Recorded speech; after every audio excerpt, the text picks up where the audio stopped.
right, well, welcome to week 2 of our study in Matthew.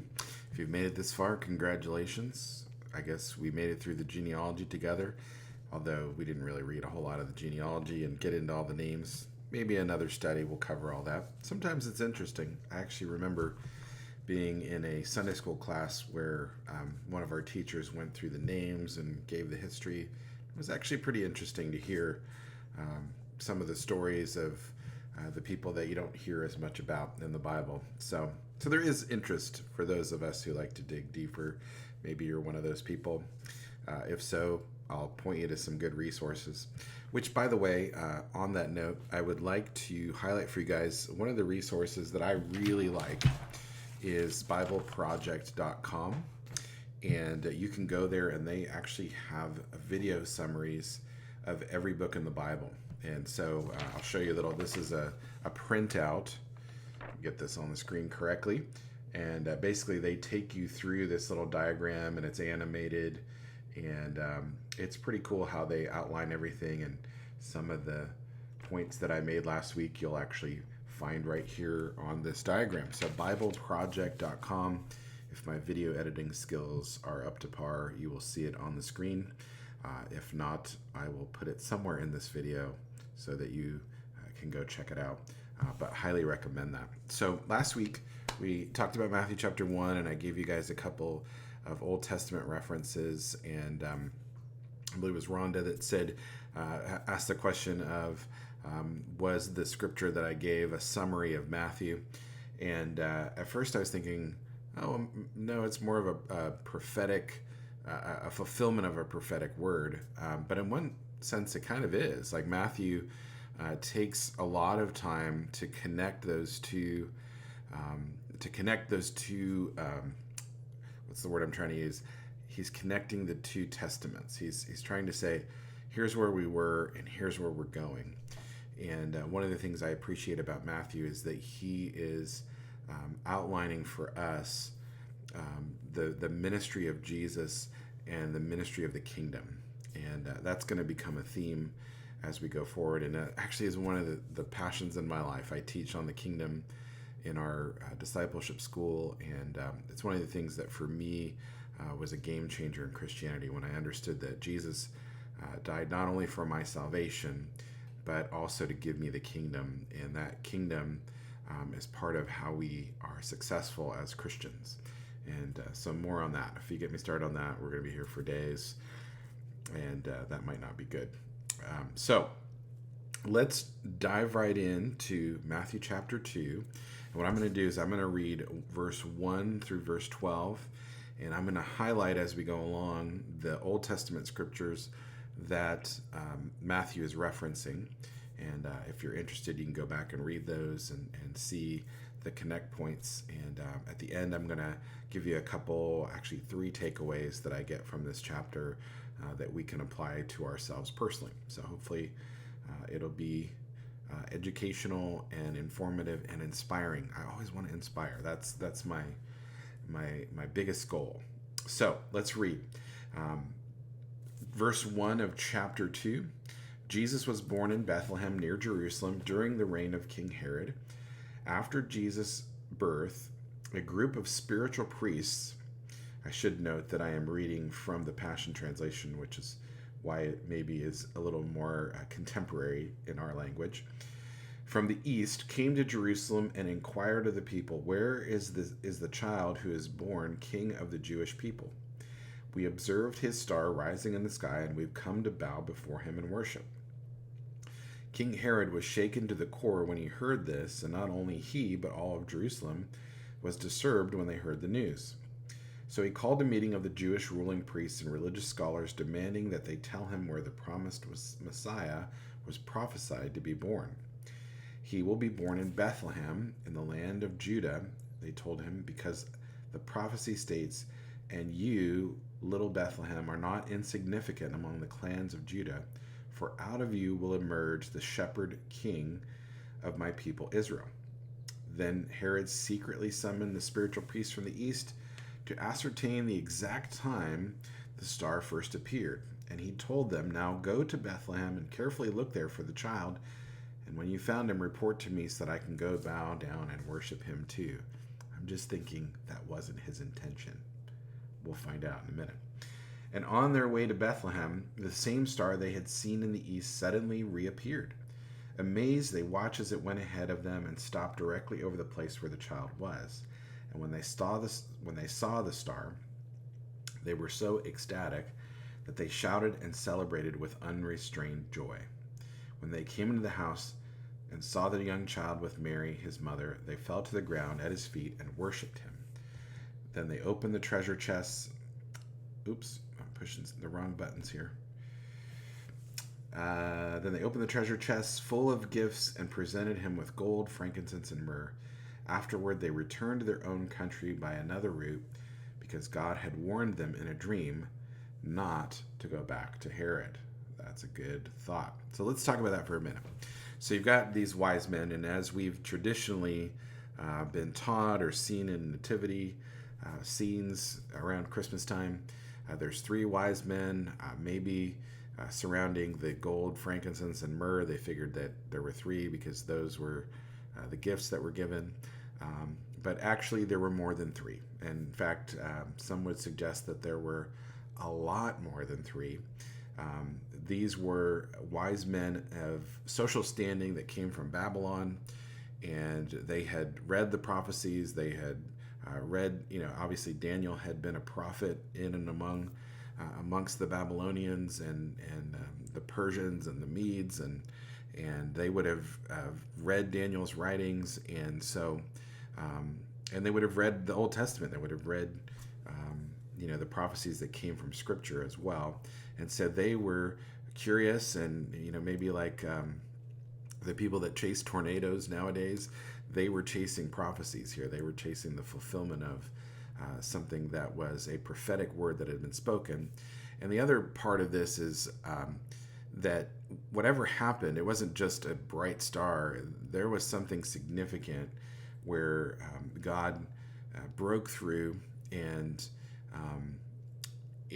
something happened in the heavens that caught their attention enough for them to begin to search this out. And it was a long journey for them to get to Jerusalem.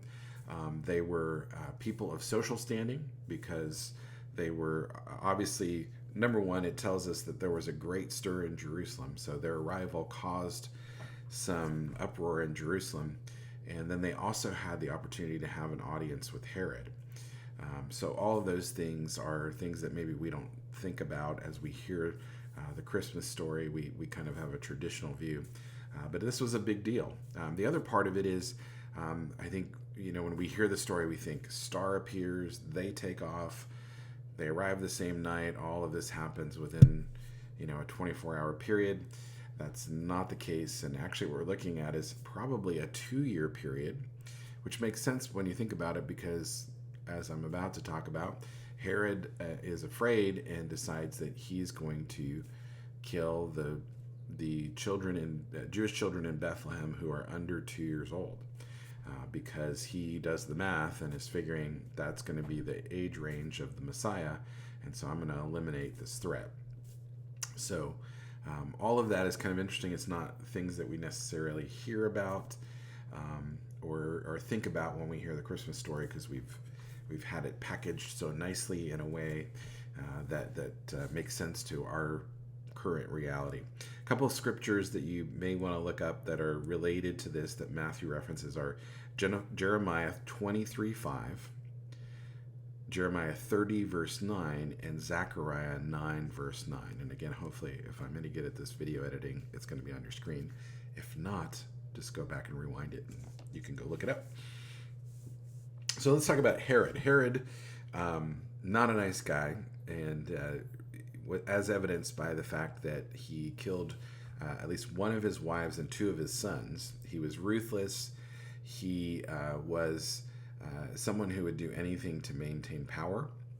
And, this situation with Jesus, I gather, obviously because he wasn't a follower of Judaism or any of that, but I gather there was some level of concern about supernatural things and superstition and all that stuff.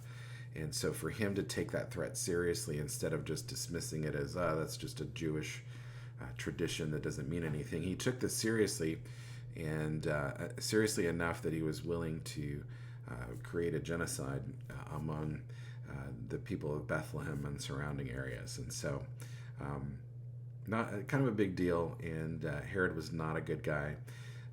One of the things that you see throughout history is actually Herod, when he passes away, his line continues and even continues into the time of Paul. I believe his grandson was the one who questioned Paul in the writings of Paul, and so lineage there, not so good lineage, but it is there nonetheless. So let's jump down to the next portion, which starts in verse 13, and this is where there is an escape to Egypt. So after they had gone, Joseph had another dream. An angel of the Lord appeared to him and said, Get up now and flee to Egypt. Take Mary and the little child and stay there until I tell you to leave. For Herod intends to search for the child to kill him. So that very night he took Jesus and his mother and made their escape to Egypt and remained there until Herod died. All of this fulfilled what the Lord had spoken through his prophet. I summon my son out of Egypt. So there again, Matthew pointing out, hey, this is a fulfillment of prophecy. This is what was said in the Old Testament, and here it is being fulfilled. And here's some cool things about that. One is that when the wise men came and brought their gifts, you got to think, I wouldn't think that Joseph or Mary were people of great means, and for them to uproot their life and move to Egypt would have required some finance, would have required some resource. And here, God uses the wise men to bring them the resources that they need to uproot their life in Bethlehem and move to Egypt so that they can be safe. And so here again, God does incredible things by planning ahead and getting them into a safe place and giving them the resources that they need to be able to do that. So here's the connecting verses. Remember, God likes to fulfill the prophecies, likes to fulfill his word. And here's the connecting verses you can find in Hosea 11, verse 1, Numbers 24, verse 8, and Exodus 4, verse 22. So that's where you can find Matthew connecting Jesus fleeing into Egypt.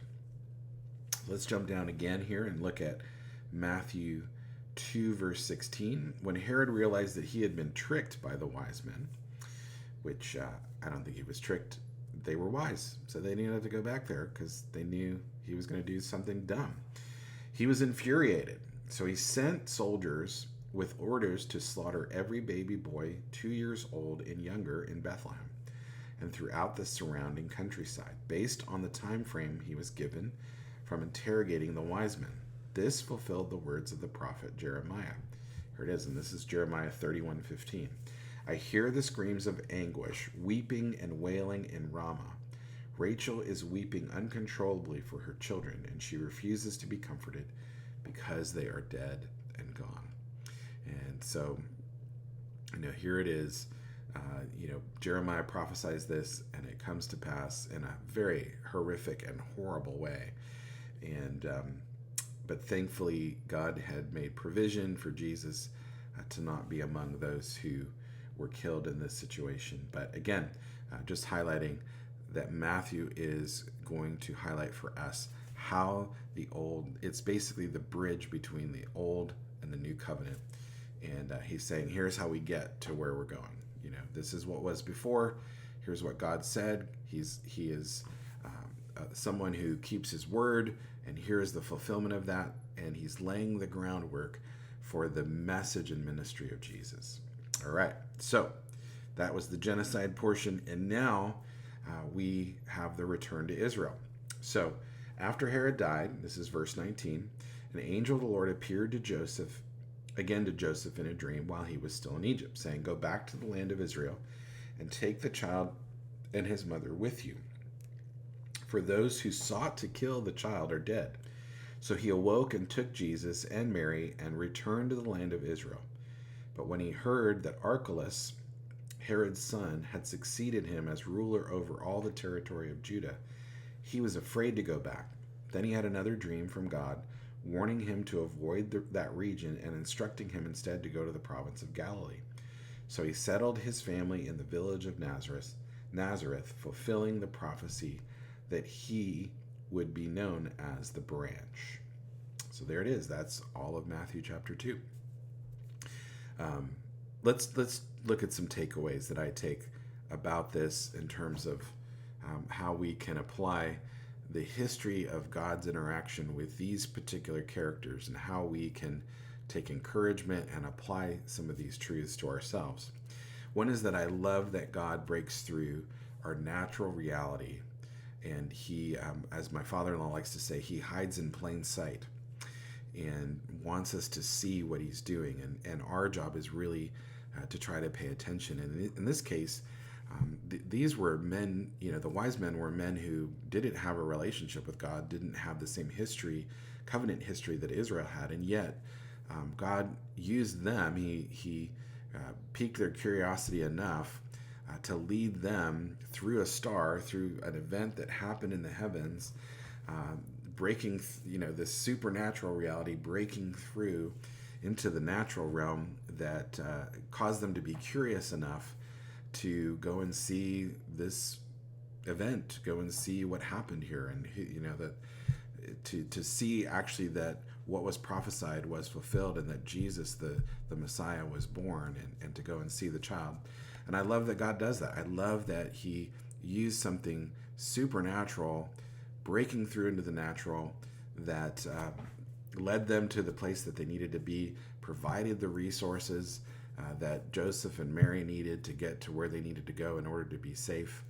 And God is just that way. He's just wanting us to have connection and relationship with him. And he often breaks through into our circumstances to teach us how to learn how he interacts with us, how he speaks to us, and to know his ways. We hear that a lot in the Old Testament scriptures, where I think David talks a lot about it in the Psalms, where he's asking God, teach me your ways. I want to know your heart. And David had this sort of secret, powerful relationship with God that we have access to because the kingdom now lives within us. And I think about I have a spiritual dad who says a lot that physical obedience brings spiritual release. And that's the invitation that we have right now. I've been talking lately about how, the church has faith for people to get saved, but then after they get saved, we don't know what to do with their mistakes. We don't know what to do with sin. So we have faith for them, for their sin to be forgiven enough for them to be saved, but not enough for them to walk in freedom. And this story tells us there's no way that's true, because God provides for what he has declared, and he is true to his promise, and we have the opportunity to be successful. And a lot of that comes from us being physically obedient to what he has told us to do. And the outflow of that is the spiritual release of producing the fruit that looks like love, joy, peace, patience, goodness, kindness, gentleness, faith, and self-control or self-direction. And so, he's given us the access to the things that we need to be successful, and to reveal to those around us that God is real and that they want to have relationship with him. That's really what our call is. And I love that this is an introduction to that. The second thing I take away from this is just God's love and protection. He, even through the wise men not going back to Herod, obviously God knew that Herod's intent was not pure. He was not wanting to worship Jesus. He was wanting to kill any competition. And so God went to great lengths to protect Joseph and Mary and his son. And I understand part of the thinking is, okay, well, why didn't God protect those children? There's one of those questions I don't have the answer to, and I hope that when we get to have a conversation with God, we can find out what that means. Or maybe the Holy Spirit will give us some wisdom on why that was allowed to happen, other than the fact that it had been prophesied and it came about. But he is a protector, and he does cover us and lead us into situations. And I think a lot of it is us just learning to listen, to hear his voice, and to follow that direction. And in that leading, there's protection, and God covers us. I know in our own lives, we've been through some real difficult circumstances, and yet God has been faithful and true to help us get through those circumstances and get to the other side. Here's the other part of this that I think about a lot is that you can't threaten me with heaven. God always wins, and we have an eternal perspective. So every loss is temporary, but every victory is eternal, because eternity is spent with him. And so we can look at it like, in the end, we get to live on with an amazing God who loves us. And so protection in the earthly realm is awesome and amazing, and it's available. But at those times when things don't work out the way that we want them, we always win, because eternity is in our hearts, and eternity is our inheritance. So there you have it. The third thing, and this is a little bit nuanced, but it comes through Joseph and Mary returning to Egypt. And this is just something that stood out to me, that Joseph was afraid. He comes back, even though Herod's dead. Now his son is in charge, and he's afraid. He's concerned, naturally, right? They fled. They were hiding from potential harm, and now they're going back to Israel, and the situation could be precarious, and yet God has provided for that, and even warns Joseph, hey, this might not be safe for you, so flee to Galilee, go to Nazareth. And again, there's a fulfillment of scripture there where there was a word, and I'm not sure if I highlighted it for you. It's in my notes, and if I haven't highlighted it for you, I will put it in the notes on the screen. But there were prophecies that said he would come out of Nazareth, and so there again, it's fulfillment. But I love that God factored in his insecurity, his fear, and he made provision for that. And sometimes I think we feel like our fear disqualifies us, or our lack of faith disqualifies us. We feel a lot like, I believe it was, I'm trying to remember. I remember in the New Testament when someone came to bring their son to Jesus, I think it was a person who had epileptic fits. Their son had epilepsy, and he said, Jesus says, just believe and it'll happen. And the person says, I believe, but help me in my unbelief. And I think I live in that mode a lot. It's like, I believe, but help me in my unbelief. And sometimes we think those things disqualify us, but God has made provision, and he really wants us to be successful.